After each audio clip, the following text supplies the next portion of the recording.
Hey everybody, this is Swift from Major League Hacking. I'm excited to welcome you back to this week's edition of MLH Office Hours. We're really lucky this week to have Shai Ruparel, our Deputy Commissioner, joining us today to talk about judging, which is a common problem that we hear from a lot of organizers. So before we start, I just want to do a quick plug. If you enjoyed this week's Office Hours or any of the other ones we do, you'd probably love to check out Hackathon, which is our annual conference for hackathon organizers and the hackathon community members. It's a weekend of discussions around how to organize a really amazing hackathon and also some talks about the future of our community and where it's going.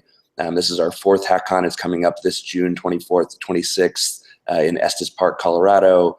It is a lot of fun. We would love to have you join us, so definitely check that out, hackcon.io. If you have any questions for Shai or anything about judging in general, you can post them on the Facebook event, which is obviously on Facebook on the Major League Hacking page. You can also use the Q&A app in Google Hangouts. I will be checking that periodically, and I will include those questions at the end. And obviously, if there's anything that we miss over the course of this broadcast, we can definitely get those answered and posted in the group or the Facebook event after it's over. And without further ado, I'm going to introduce my very good friend Shai Ruparel to tell us a little bit about hackathon judging. Give us a second here, Shai, and then take it away.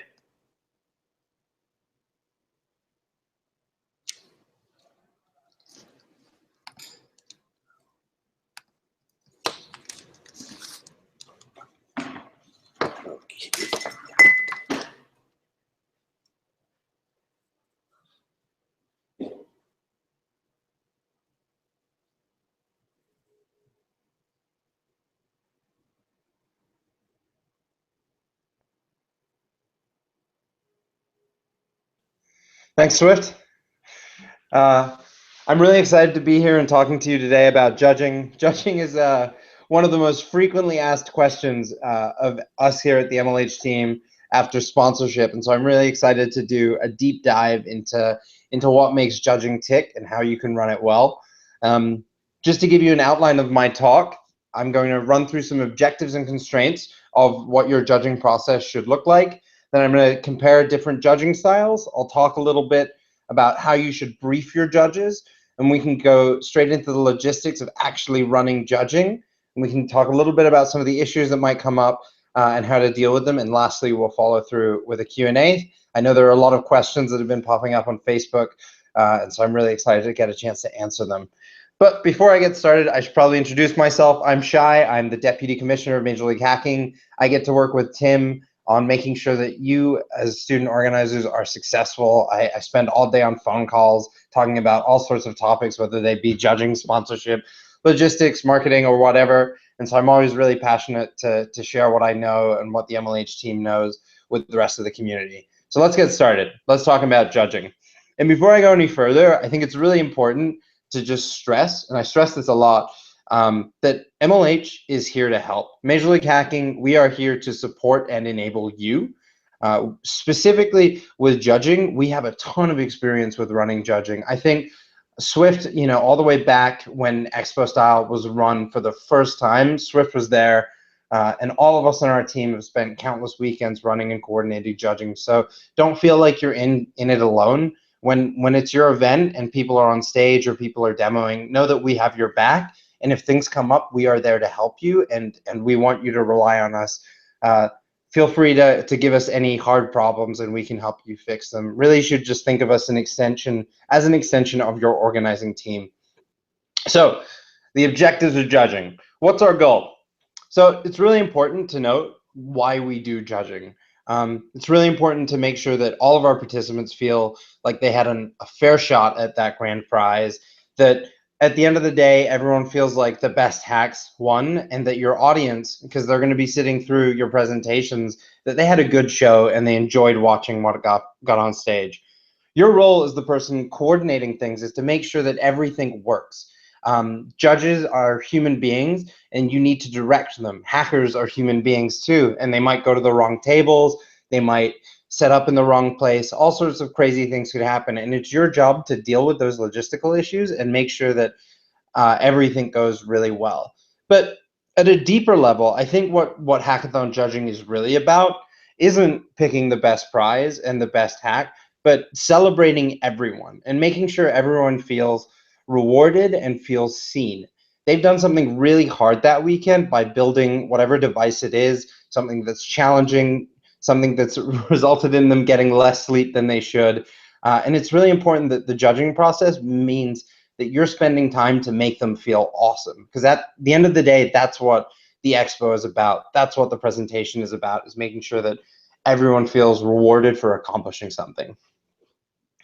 So we've got a couple constraints that we have to deal with anytime we go into judging. The first thing we have to accept is that judges are arbitrary. One judge's favorite hack is definitely not another judge's favorite hack. One judge might not have ever seen a VR project before, and so that could be why they're picking that as their first place.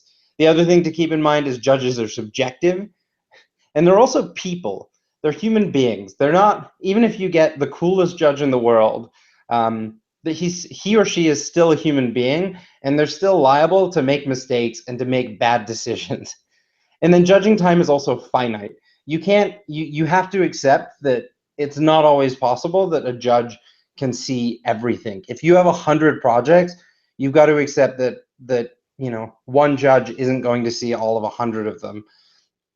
And with that in mind, it's really important to remember and to keep at the back of your head, a judge cannot evaluate a project that they haven't seen. And this is, I think, a common pitfall that we see a lot of hackathon organizers fall into, is allowing judges to have their opinions weigh against others. I specifically bring this up in reference to rubrics, and I can talk more later about why rubrics don't work.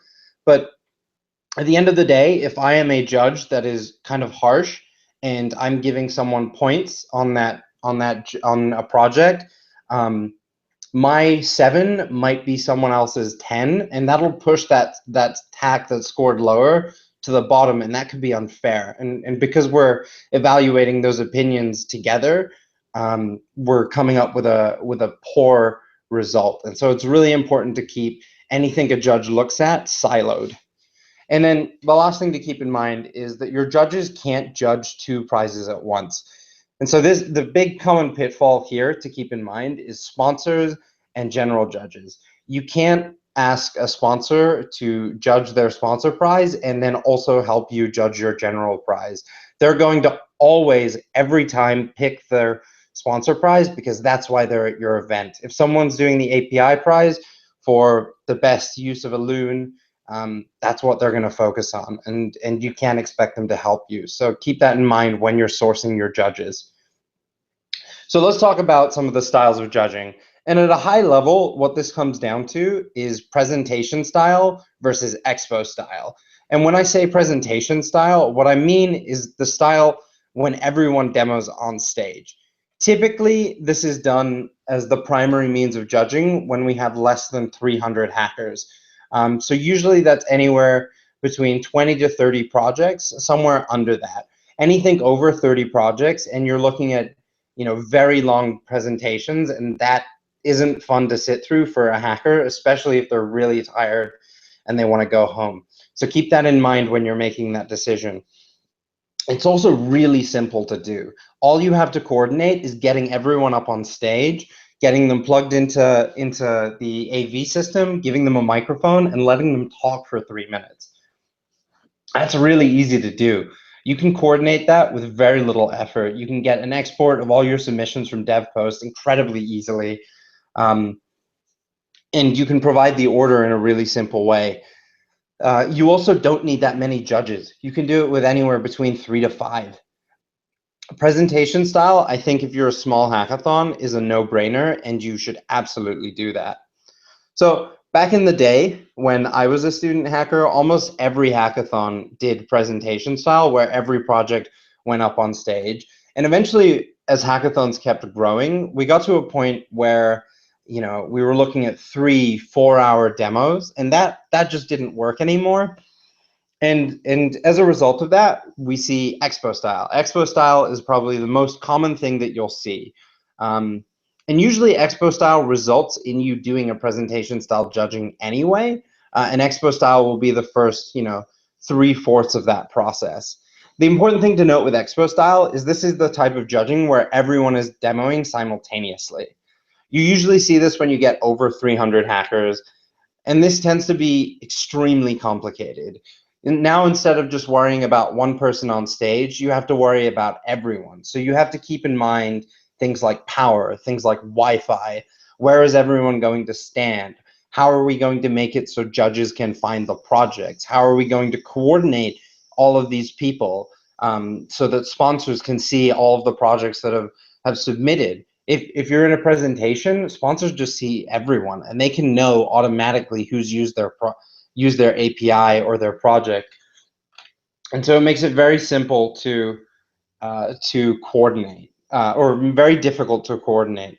And the other thing to keep in mind is the number of judges varies, and there's a formula that we have internally for calculating that, and I'm going to share that with you later. But safe to say, you need substantially more judges than presentation style. You go from 3 to 5 to anywhere in the realm of 20. So why do we judge small and large events differently, and why is the process different? The first thing to keep in mind is, like I said, rubrics don't work at all. Whenever I see a rubric, the first thing I want to do is I want to throw it away. The thing I mentioned earlier with judges being different in their scales is very true. You're also seeing things where, if a judge has never been to a hackathon before, they might not reasonably able to guess, how long or how complicated is this. If a project is in an area that they're not an expert in, they might not necessarily be qualified to give you a 0 out of 100 in the structure of the code. They're also not going to dive in and take a look, and so your scales tend to be very different. But something that is easy for everyone to judge is the value proposition of your event, right? So if you're an event that is very design focused, you can ask your judges to keep that in mind when they're judging, and come back and give you kind of the projects that they thought most exemplified that spirit. Whereas with a rubric, things are kind of arbitrary, you're not calibrated properly, and there's a whole host of kind of extra issues that show up. And so just the TLDR is just avoid rubrics. They don't work, and they're a waste of paper. You could save the paper. And then the other thing to keep in mind is that judges, judging time is finite. Judges are not going to be able to see every project. You're just going to have to accept that in Expo style. You with presentation where you have everyone on stage, it doesn't really, it's you're at that point where you can still judge within that window. At some point, there's an expectation that a judge needs to go home and see their family, and so you can't keep them forever. So it's time to talk to our judges. We're in the briefing room before judging has started. There are a couple things that you should cover. And I think the most important there is just, again, talking about how they should evaluate their projects. I like to lead with a specific line, and I use this every time I'm in a judging briefing, and that's there's one question that is the wrong question to ask, and that's how do you make money, or what's your business model? Making it clear up front that this isn't a startup weekend is really important. As a hacker, the worst feeling in the world to have is that you've been working on some crazy project that's causing you to push your limits, and someone comes up and asks you, that's great and all, but how does it make money? That is a terrible feeling, and we should make sure that no one ever has to feel that way. And it's really easy to do by just being upfront with it. You also want to remind your judges that the time is really important. If you tell them that they need to look at a certain number of hacks in a certain time frame, you should stress that to them. And odds are they're probably not going to be back in time anyway, because they're not going to know how important or how on time you are. So it's very important to stress this to them. And also, another thing you can do to make your life easier is push volunteers out, maybe 10, 20 minutes before an expo round finishes, to get them to come back to you.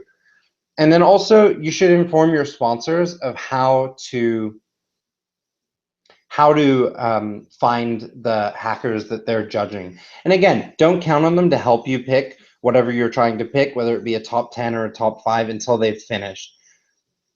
And they get to pick first because they'll be done before you will with your top 10 or your top 5. So let's jump into the logistics really quickly.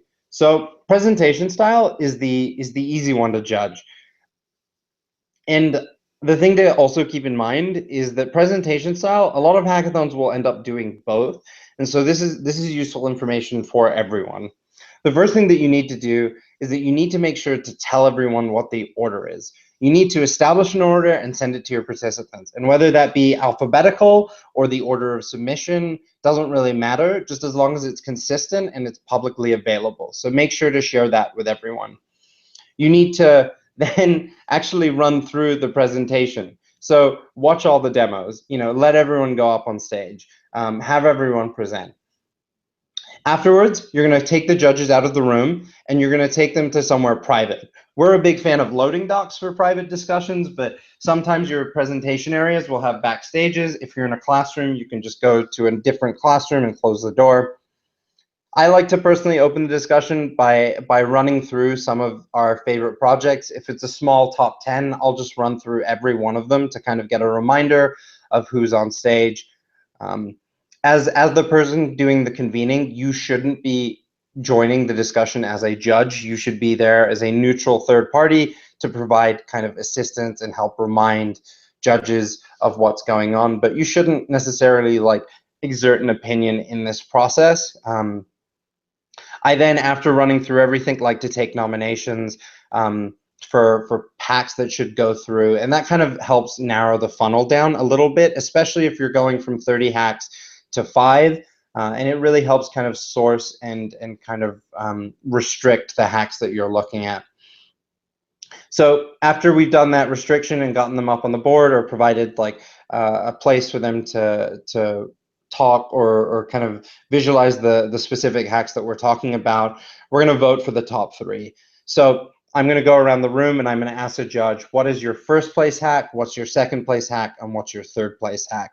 I'm going to give the first place hack a third place, the second place hack, the first place hack, I'm going to give 3 points. The second place hack, I'm going to give 2 points. And the third place hack, I'm going to give 1 point. And then I'm going to use this to kind of filter down and find outliers. So during this process, you might have a couple hacks that, all get, let's say, 5 points each. And you know that those are kind of your top hacks, and you can filter the list down to those ones and then re-vote on those hacks until you get down to a top 3 with those points. So I've got an example that I want to run through. I'm going to run through an example of picking my top 3 ice cream flavors. So I'm going to exit this PowerPoint. And here we go. So here's a hypothetical list of ice cream flavors that have all presented, and we have 5 judges. So I'm going to go around the room and I'm going to ask Judge 1, what's your favorite ice cream? They're going to tell me it's mango is their first place, so I'm going to give them 3 points. Mint chocolate chip is their second place, and then vanilla is their third place. I'm going to ask Judge 2. They're going to tell me pistachio, mint chocolate chip, and vanilla. And then I'm going to do the same thing for Judge 3. Judge 3 really likes chocolate. They like rum raisin as their second place, and then pistachio is their third place. Judge 4 likes chocolate, likes mint and vanilla. And then Judge 5 likes green tea ice cream, pistachio, and vanilla. And so we can take a look and we can see that we already have some outliers here. We have 3 ice creams that are all at 6 points. So since we're looking for a top 3 in this example, I'm going to go ahead and just move these up and narrow my filter down to here, and then I'm going to re-vote. And I'm going to ask the judges to re-vote on their top 3 based exclusively out of that range. So in this instance, let's say Judge 1 changes their first place to mint chocolate chip, their second place to chocolate, and their third place to Pistachio. We have Judge 2 do that. And again, as they're revoting, it's helping to filter things down. So I'm going to do that. And in this instance, we've gone ahead and we've got a winner. So in this instance, chocolate has 11 points, which puts them at first place. Pistachio has 10 points, which puts them at second place. And then mint chocolate chip has 9 points, which puts them at third place. And that would be our winner, our first place, our second place, and our third place. And we've gone ahead and we've taken a huge set, we've filtered it down to a smaller set, and we've revoted again to come to our optimal top 3 in order. So let me pull back my slideshow. So Expo style is similar, but also very different. And so the first thing I think we need to establish with Expo style is figuring out how many judges do we need. On average, you can expect each judge to see one team every 5 minutes. And this is even with telling them to do less, you should also account for a little bit of a buffer time for them to kind of wrap things up and to move on to the next project. You also have to keep in mind that they're going to be clicking on things, and that could result in them losing sense of time. But on average, you can expect them to take about 5 minutes. You also want to make sure that each team is seen at least twice. This way, you can rule out any kind of bias, in a subject area. Typically, when I'm doing table assignments, I try and get people that work together to not spend time with each other. If they're standing next to each other and they seem like they're close knit, I usually try and spread them into different areas of the expo just to make sure that we don't come back and I only have one opinion. If you get one opinion out of 2 judges, that's not particularly helpful because, when they're colluding, one of them might overpower the other one. So definitely try and split people up and ensure that the 2 judges don't work together. And a good way to also ensure this is asking them to kind of start staggered. So have one start at number 1 and the other start at like project number 5, and at 10 they'll rotate back. So the main formula there is that you have the number of teams times 2 for the times they need to be seen, times 5 for the number of minutes, divided by the number of judges that you have results in 1 round of Expo. Or if we do some basic algebra, we get number of teams times 10 divided by a round of Expo, which equals the number of judges you need. So I have an example here where we have 98 teams. Let's say it's a 98 team hackathon. Times 10 gives us about 980, divided by 45 minutes results in 22 judges. So for you to be able to judge 98 teams in 45 minutes or do 1 round of Expo, you'll need 22 judges. I know that's a kind of a difficult number to find, especially for Expo, and I think some of the best judges that you can get are actually student organizers and other student hackers. These are people that understand what makes a good hackathon project better than anyone else. And so definitely feel free to reach out to your peers if you're trying to find those numbers. Next, you're going to assign table numbers. DevPost has a really cool tool that helps export DevPost submissions to table numbers and get people out. And you can also give it to your API sponsors to kind of help filter, but you're going to give a judge a block of tables. So you're going to say judge 1 and judge 2, you're going to go look at tables 1 through 10, judge 3, judge 4, you're going to look at 11 through 10, and so on and so forth. They're going to do the exact same thing that you did in the presentation style. They're going to come back and they're going to give you their top 3, and you're going to use that to establish an outlier. So once you've gotten that top 3, you should do the same thing with the points. You want to give first place 3 points, second place 2 points, and third place 1 point. And you'll be able to find an outlier in that set, and you can take that outlier onto the next round. So you're going to repeat it until you're finished. So I'm going to pull up an example that we can run through really quickly. So let me pull it up here. So here we have Expo style judging, and luckily for us, all of our other judges have been really timely, and so they've given us data already, and so we've been able to establish some outliers in all of the other blocks. So looky here, judge 2 and judge 3 from block 1 are coming back. Judge 2's favorite hack was number 3. Their second favorite hack was number 5. And their last favorite hack was number 1. Judge 3, their favorite hack was number 3, or number 1. So I'm going to give them 3 points.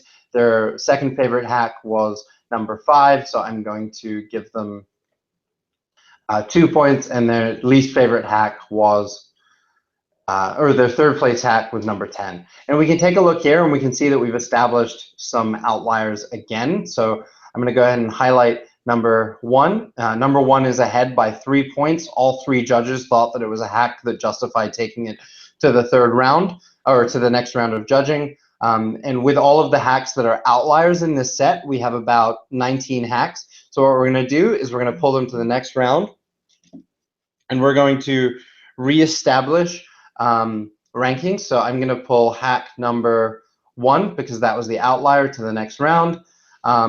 And lucky us, Judge 1, Judge 2, and Judge 3 have already gotten back to us or on the second block. So we can see here that we have a top 5 established in the second block. So 1, 2, 3, 4, 5. And we've shrunk that 50 to 98 block into a top 5. We're going to do the same thing here with Judge 1, Judge 2, and Judge 3 in hacks 1 through 50. So Judge 2 came back and they said their favorite hack was number 41 or number 41. Their second favorite hack was 21, and their third favorite hack was number 1. Judge 3 is going to say their favorite hack was 3. Their second favorite hack was, or their favorite hack was number 1 with 3 points. Their second favorite hack is number 2. And he's getting 2 points and is number 43. And their third favorite hack is number 21. So that'll get 1 point. And we can do the same calculations here. So I'm just going to copy paste my sum function. And we can see that we have some outliers again. We have this project. And it looks like we have another top 5. So we've safely established a top 10 that we can take on to Expo. And that's how you can kind of filter down from 98 projects to a top 10 in about 90 minutes. In about 90 minutes of judging. So these 10 hacks would then go on to present on stage, and we would go back to presentation style to figure out the top 10 of these hacks, or the top 3 of these 10 hacks after they've all demoed on stage. So things can go really, really wrong with this. Your judges might not show up on time. They might give you bad hacks. The hacks themselves might disappear. They might, all sorts of things can go wrong. So what do you do when shit hits the fan? So I'm going to pull it back to earlier, and I'm going to say again, this is why we're here to help you at events. This is something we have a lot of practice with solving, and so if things are going wrong, always feel free to ask help from a Major League Hacking staff person. All of us have countless practice when it comes to running hackathons, and countless, have done it countless times ourselves.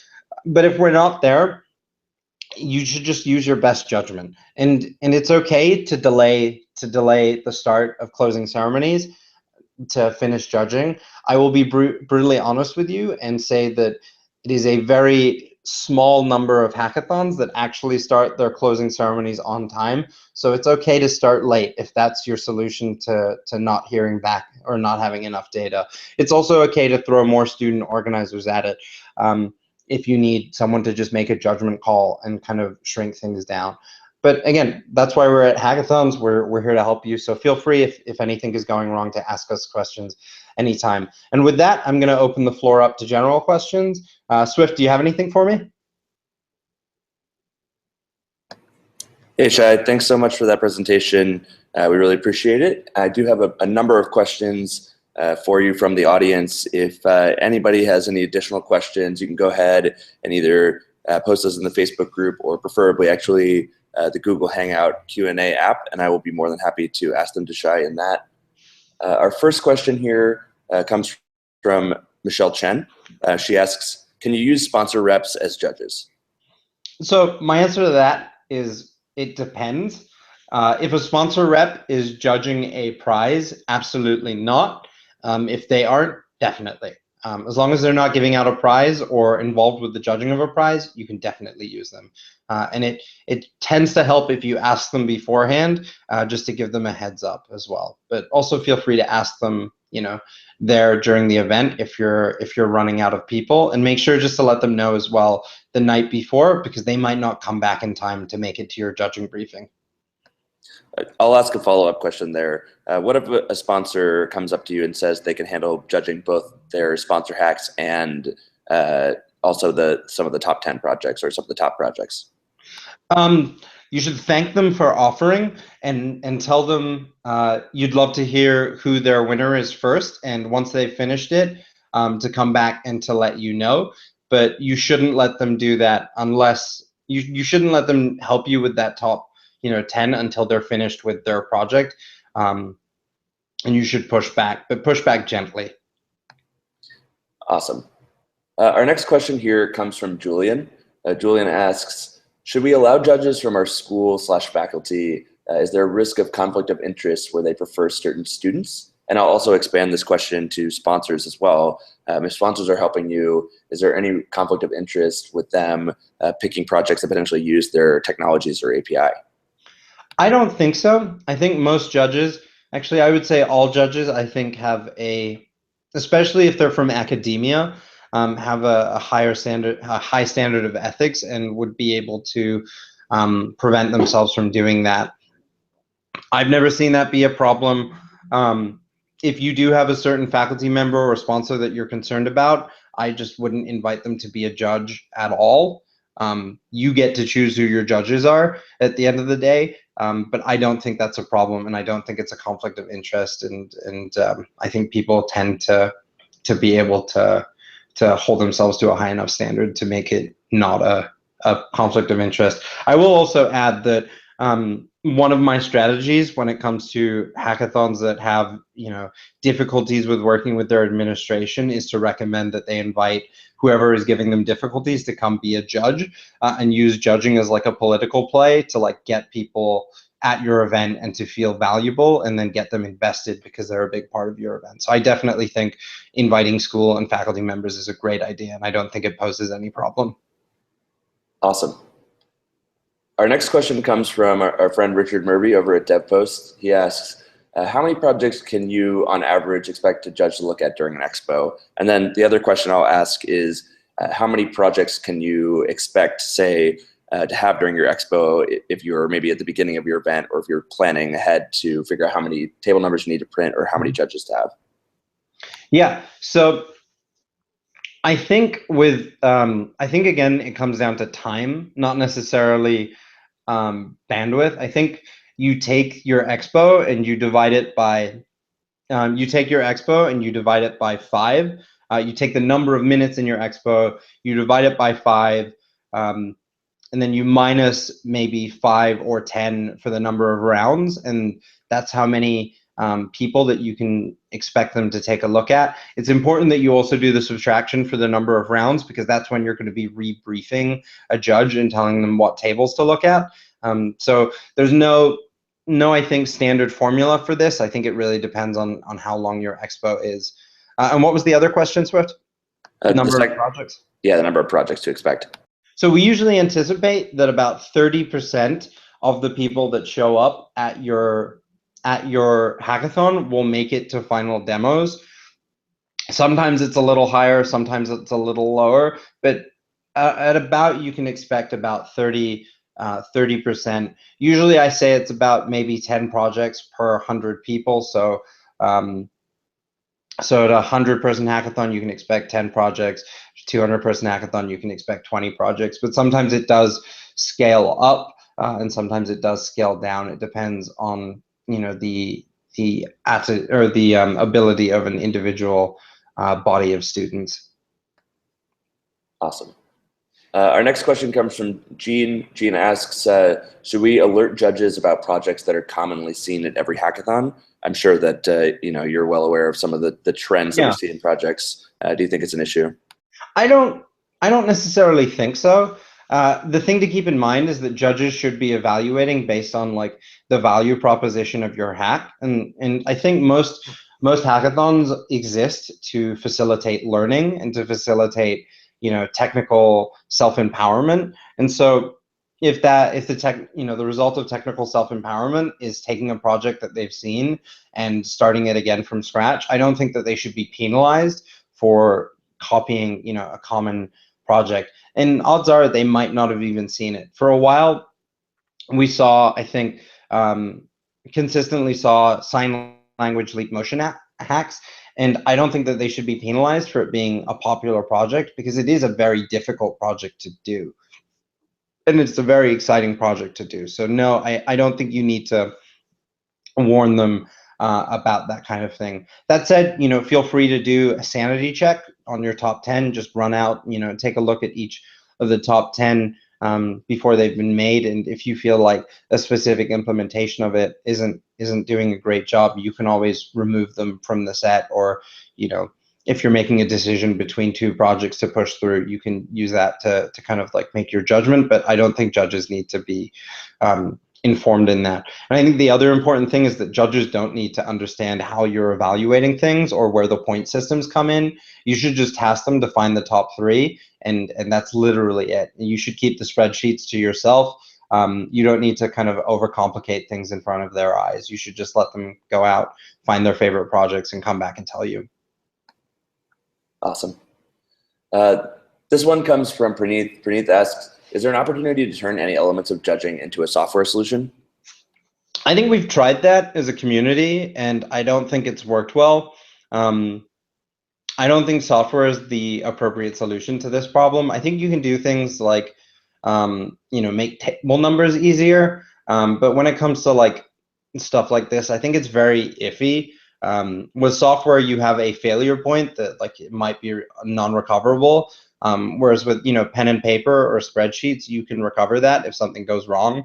I think hosting apps, especially if they haven't been tested, is a bad idea. And I don't think that they're flexible enough to kind of deal with every possible type of situation and number of judges. That said, I do think there are some interesting solutions that are being tried out in the community. I unfortunately have not had a chance to try them. I'm specifically thinking of pairwise that we've heard of happening at a few events. I haven't been at an event that's used it, so I can't specifically comment on it, but I don't think adding like technical complexity to judging is a solution. If it was, I think we would have seen it roll out at this point, because we've definitely been to events where things have been tried to be on technical software and they've never really gone particularly well. Awesome. Well, we had a couple other questions come in that didn't come in before, but I will ask them. One of the questions came in from Anthony. He asks, what are our thoughts on pairwise model for judging from HackMIT? It sounds like you don't have any direct experience with it, Shai, but maybe we could have somebody from our team who does answer the question and follow up with it on the Facebook group. Yeah. Yeah, awesome. And then another question that came to my head while you were answering one of the other ones, cheating at hackathons. Obviously, as deputy commissioner, you probably see a fair deal of cheating allegations, things like, and especially around plagiarism. Can you talk a little bit about cheating at hackathons and maybe like how to deal with it and some common things that you're seeing? Yeah, so I think cheating at hackathons is extremely overhyped. I think there's a sense that cheating is much more pervasive than it might actually be. We've definitely received cheating allegations. The one thing I think to keep in mind is that starting a hack before the hackathon is definitely cheating, but at the end of the day, we don't have like a formal list of rules that you have to abide by when you're a hackathon organizer. That's just like, we don't say the type of student that you have to restrict down to. That's a decision that's up to you as an individual organizer. What your rules are also up to you as an individual organizer. That said, if you do hear reports of cheating, definitely loop us in. We're happy to do an investigation. We have done multiple formal investigations on cheating. We'll do things like looking at the source code. We'll look at the GitHub history to see when commits are made. We'll talk to the organizers to learn a little bit about the projects. I don't think using online tutorials is a problem. I don't think using commonly found libraries is a problem. At the end of the day, the most important thing is that a hacker is learning and is, growing themselves from a technical perspective. And so I think it's actually very difficult to cheat when it comes to being at hackathons. Awesome. Well, if anybody has any other questions that they didn't have a chance to get answered, feel free to send those in on the Facebook group. We'll definitely answer them after the hangout is over. Specifically, we'll look into that pairwise judging question and see if any of the MLH team has any experience dealing with it. One last plug before we go. If you enjoyed office hours, I definitely think you'll enjoy HackCon. It is our annual conference for hackathon organizers. We have lots of awesome talks from experts in the community, talk about things like judging, sponsorship, how to actually organize your event, logistics, literally anything you could possibly think of. It's a great meeting point to get to meet other hackathon organizers and hackathon enthusiasts from the community. It's a lot of fun with discussions around how to organize events and the future of our community. So I highly, highly encourage you to join us in June, the 24th to the 26th in Estes Park, Colorado. You can purchase tickets at hackcon.io, and there are scholarships available if you are interested in attending but unable to afford the ticket price, so definitely apply for those as well. With that, I'd like to thank everybody for tuning in, and also thank Shai for putting on this amazing office hours. We really appreciate you giving us some insight into judging, and keep an eye on the MLH Facebook page for the next office hours, and we will see everybody next time. Thank you so much, everyone.